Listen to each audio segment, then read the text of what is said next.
Well, good evening, ladies and gentlemen, and welcome to a world first Up the Poshcast on the way home from Crawley Town, where Posh have won 2-1 in the Vertu Trophy. The Three-Peat is still on. I should basically just give you a warning.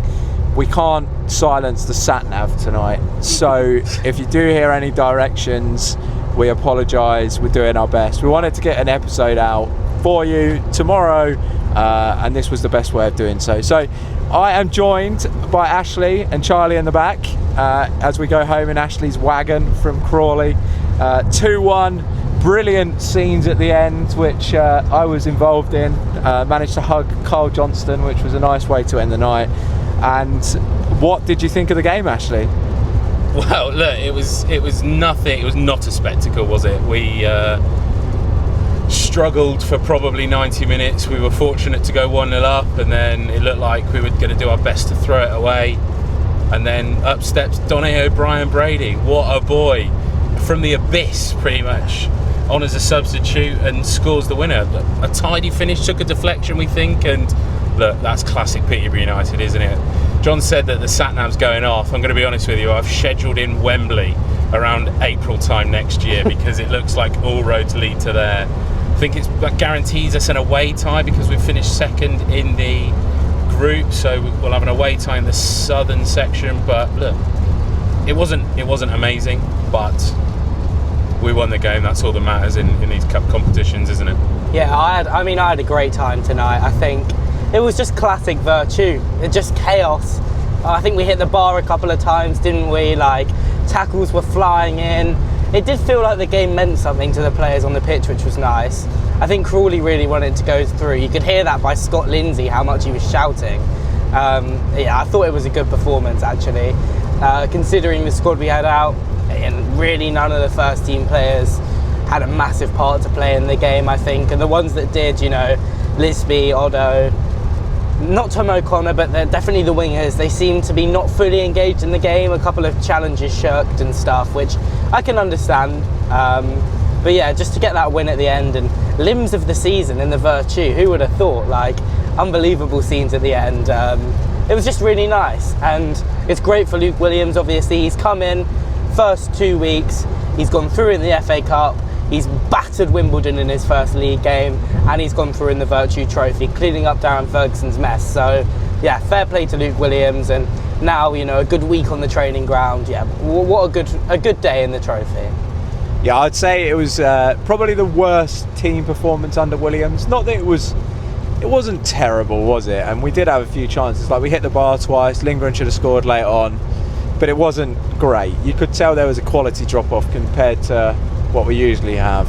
But let's talk players. I'll start on a very positive. I thought Jimmy J Morgan deserves hell of a lot of credit. He works tirelessly up front, I thought, and that's credit to him, really. You know, young lad on loan from Chelsea, under 1,000 people in that ground tonight.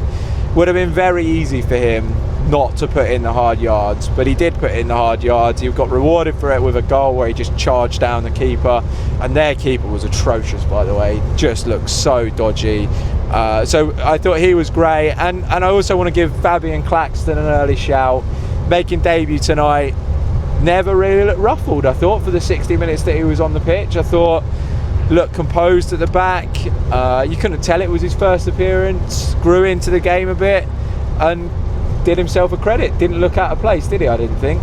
No, I think you're right there, and look, he was probably stitched up a little bit. There was one moment where Tom O'Connor's fizzed one across the goal and put it out for a corner early on, and that's not what you need from your experienced centre-back when you've got an 18-year-old, 19-year-old making their debut for the football club, is it? But he settled himself down after that moment, didn't really show any frustration or anything like that, and ultimately that's a big step up for him when allegedly, I saw a tweet today, he was playing for Corby a couple of weeks ago. Don't think we saw anything from the club on that one. Not sure who's called him back, whether that was the new gaffer that's called him back, but a good performance. Obviously, John, you mentioned the Crawley goalkeeper being absolutely horrible. It was another poor night for Reyes. I was not convinced by that man tonight. The sooner that we get round to January and can send him back to Norwich, I think the better, although I'm not sure that entirely solves the situation, because it's probably a case of we need to get rid of 3 goalkeepers before we bring one in. Wouldn't want to have seen Bilo tonight. Blackmore's obviously in the abyss still, but yeah, Reyes did not do anything to convince me that we need him for the rest of the season. So that was probably about where I'm at with him. I think that he's not done anything special. Am I concerned if he's our backup goalkeeper? No, not really, but his kicking was poor. Yes, it was a difficult night in the rain on a zippy pitch, but you know, he got closed down at least twice today, didn't he? And should have probably done better with the chance that he'd been given by the manager. Yeah, I think both ends, obviously. You mentioned Jimmy J. Morgan, fantastic application from him. It's so easy for a lone player from a Premier League club to come in, and especially if you get dropped, just let your head go down and be thinking about getting back to your parent club or where else can I go on loan. But the fact he came in a trophy game away at Crawley on a pretty grim night and just ran his socks off is a credit to what a great character he is, and it just backs up everything that everyone, you know, the management staff, the ownership, everyone has said about him, that he's just a quality guy. And then yeah, Reyes, wow. I mean, the Crawley goalkeeper as well, to be fair, was terrible. So I don't know whether it was just a case of that zippy pitch making it a really difficult night for goalkeepers. And to be fair, Crawley pressed hard. Shumanga especially, you know, really closed him down quickly. But you'd expect that from a Scott Lindsay team. I'm sure Reyes was told before the game, you know, Luke Williams said he knows Lindsay's teams. I'm sure he was told before the game, look, you're going to be under some serious pressure when you've got the ball.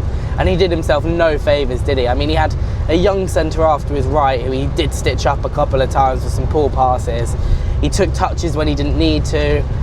His distribution long was very poor. There are a couple of times where he just absolutely thundered it down the middle of the pitch with no real aim. I thought he was pretty poor tonight, Vicente Reyes, and yeah, I think the goalkeeper situation is one that we're going to need to have a look at. But he was saved by a very composed defence ahead of him, I thought. Claxton was good, and I just want to give more props to Tom O'Connor, because I am rapidly falling in love with Tom O'Connor. I think he's one of my favourite Posh players in the last couple of seasons. He's just composure personified, just never looks fazed by anything. You know, Ash gave him rightfully praise at the weekend for playing so long against Wimbledon with a booking. Tonight he played with 2 very inexperienced partners and looked to guide them through the game, communicated well. When he made mistakes on his own, he instantly took credibility for them. Yeah, he's exactly what I like to see. So underrated, very understated, but putting in performances, 7 out of 10s, 8 out of 10s consistently every week, and that's all you can really ask for. And when you look at the players that we've brought in, there's a real shout that Tom O'Connor could be one of our most important signings of the season, because he's just been a revelation in our back line. Yeah, I completely agree with you, Chaz. He's just class, isn't he? Really, really good player. Hopefully we can get him. Dara's intimated that we can get him on a permanent, and from everything that I've seen so far, I'd love to have him here longer term than a season, because I just think he's just good. He's just a good footballer. I thought of probably the players of more interest that came into the team. I didn't think it was necessarily a bad or a good night for Brandon Keller. I thought he looked okay, overhit a couple of through balls, but in general worked pretty well. I just thought it was an all right performance. I wouldn't have any qualms throwing him in on that display, but I'm not sure he's knocking on the door of Ben Woods, who was actually very good when he came on. I thought Woods injected a bit of quality into the game. Keller was unlucky with a free kick, wasn't he, that hit the bar. Really good save actually from the dodgy Crawley goalkeeper. I thought it was a bad night though for Clyde Lolos. I really didn't.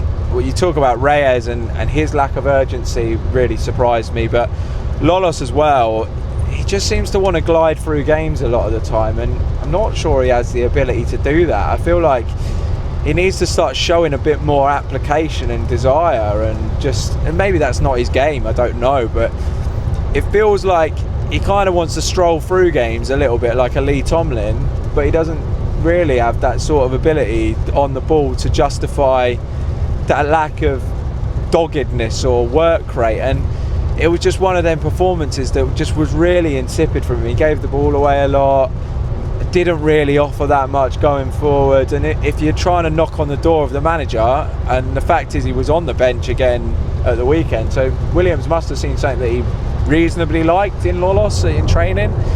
But I'm not sure really that, again, you're fighting for places now because we're in a decent bit of form. And I'm not sure Williams is going to look at that performance and go, well, I need to be calling on Clyde Lolos again. It was another performance where I'm just not really sure what he's offering this team. No, do you know what? I think you're right. And I think the most disappointing thing with Lolos tonight is that it was Crawley where he really shone most recently. Obviously, his time at Bolton wasn't particularly great, other than maybe scoring that winner against Posh in that 1-0 victory. But I just...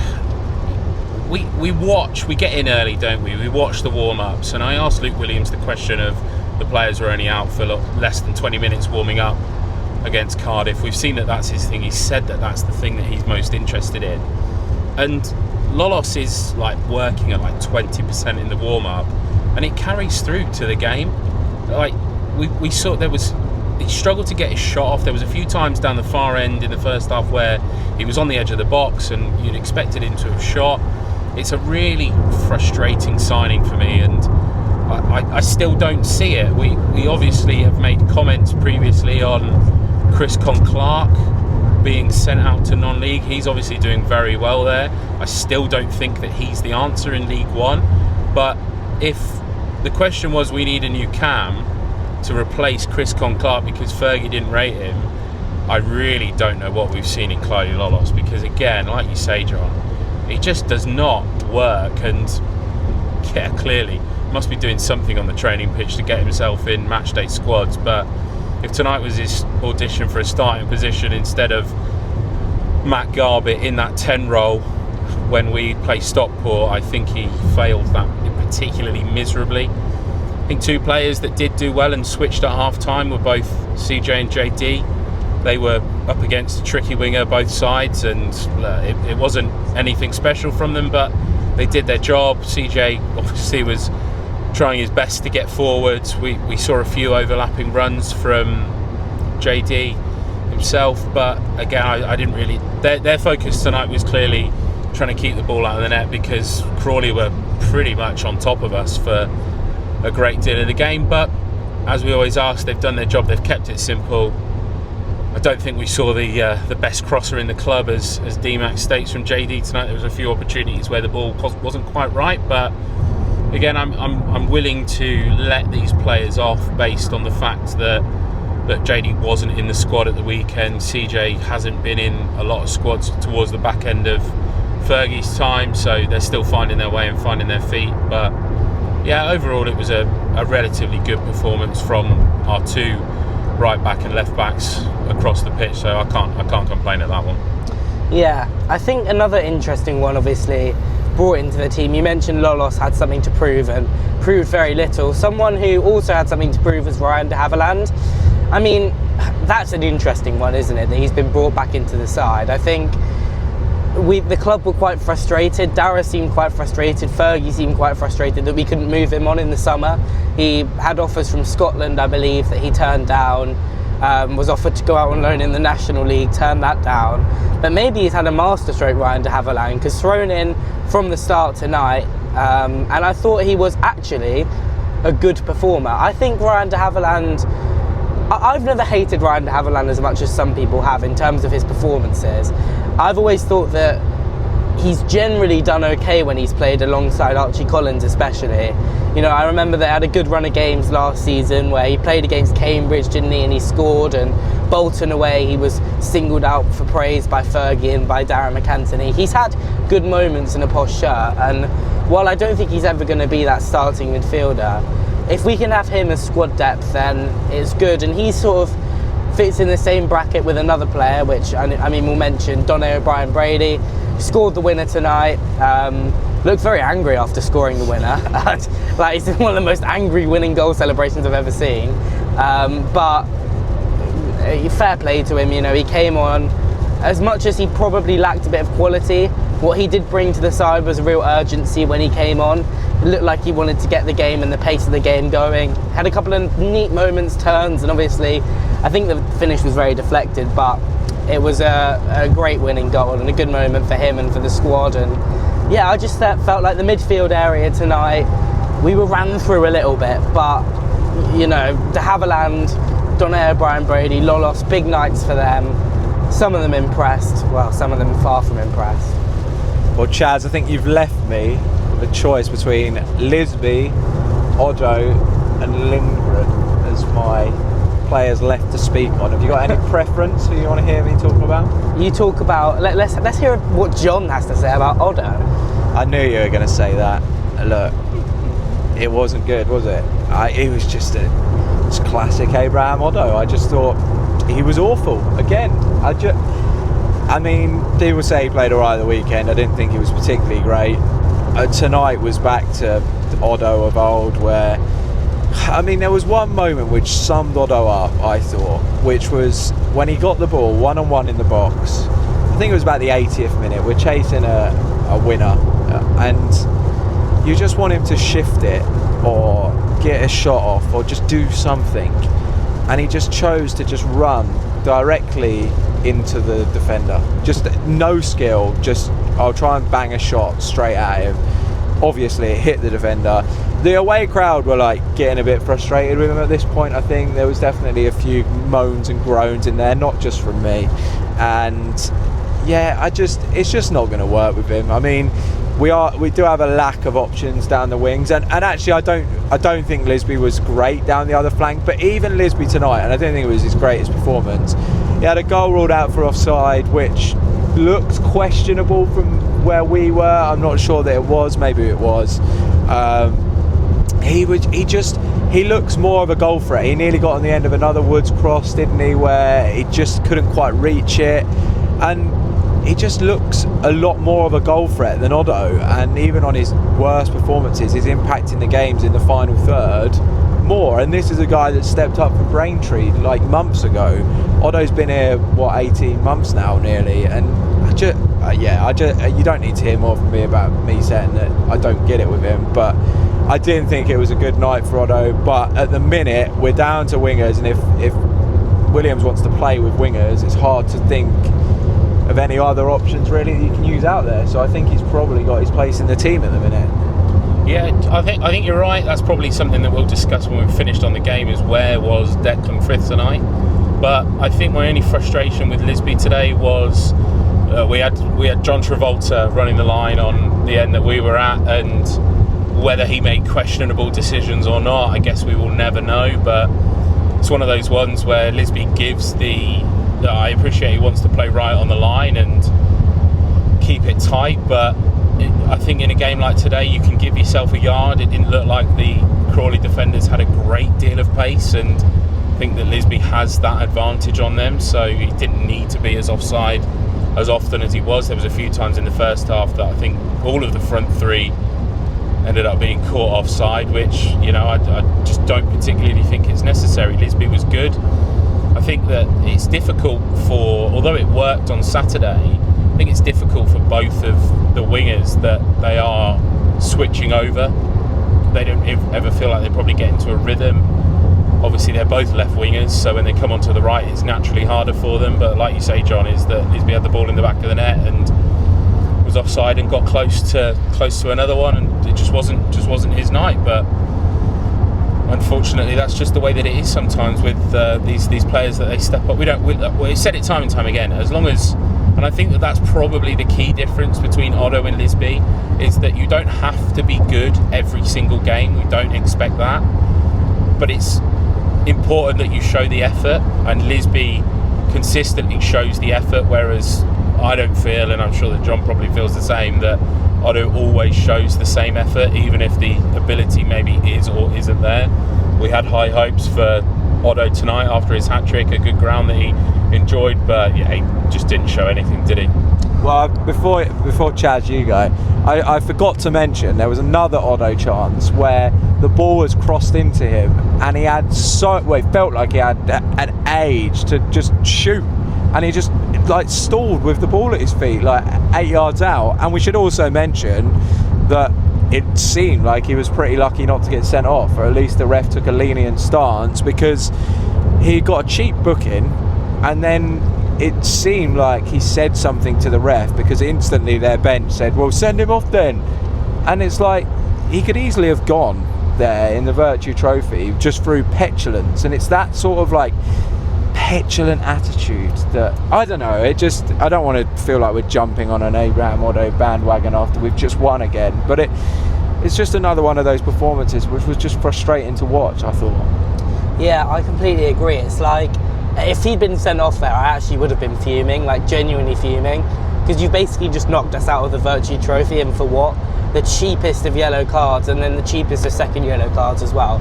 I would have been livid. On Lisby, yeah, I think he's just never one of trying, is he? He's always giving his all, and it's very difficult to be massively critical of a player who does that. You can see how much he cares.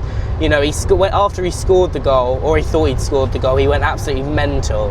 And it's just like, he's really likeable, and that's all we asked for at the end of the day, is effort. There were over 200 Posh fans there tonight, and that's all they wanted to see, was just a team that were giving their all. And I guess the last one to touch on, and it's so frustrating, is Gustav Lindgren, because he had such a good chance and he went through and it was 1-1 and it was late on. He goes through 1-on-1 and you're just thinking, go on Gustav, slot this away. That's your second goal in 2 games and you're flying under Williams, and you've scored the winner in the Vertu Trophy.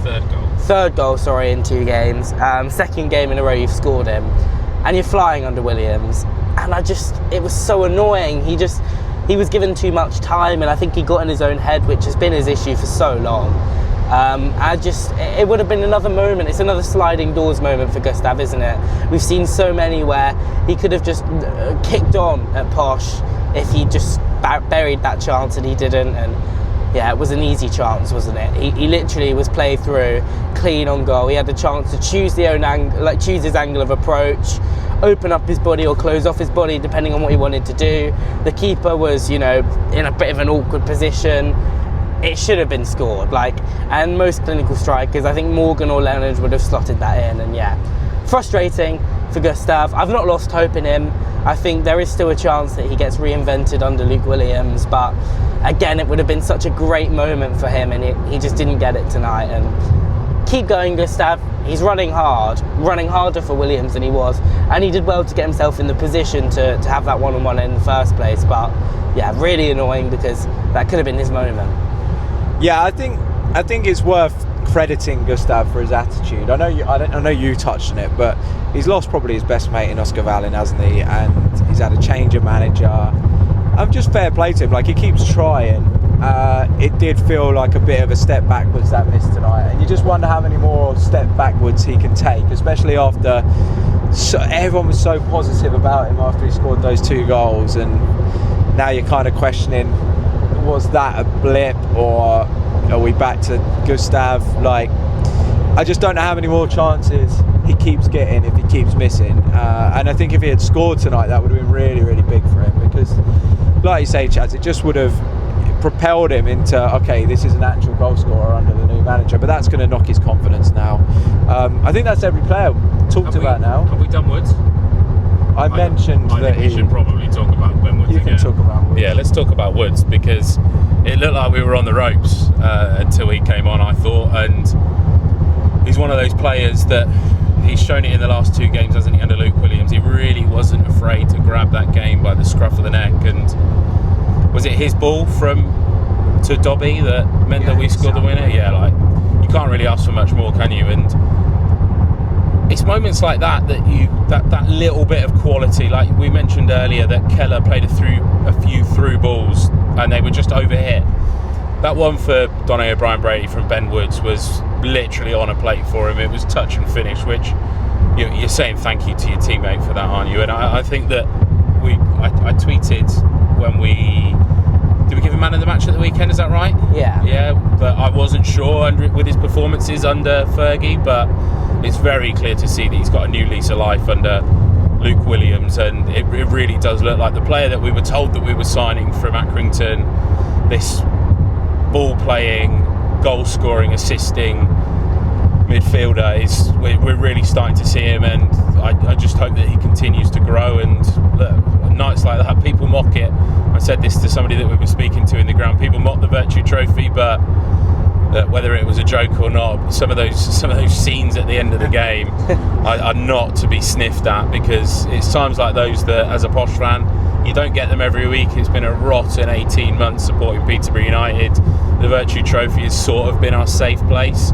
It would have been a disaster to have gone out in the group stages on our defence of the title, but we're through. We live to fight another day, and I think that we should be thankful to those players for going until the very end, because they could have very easily, and I don't doubt that under different management they would have got their heads down, but they kept going and won us the game. So thank you to all of them for that, because it's another great night supporting Peterborough United.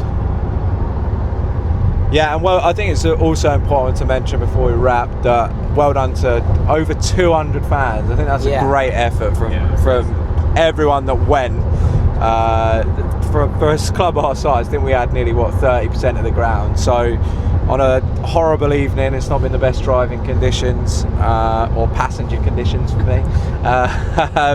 Yeah, well done if you made the effort, and the scenes at the end made it worth it, I think. 100%. I think the Vertu Trophy is such a Peterborough United thing, and yeah, I love it. I actually really enjoy it. I enjoy the little nights at London Road with 2,000 people.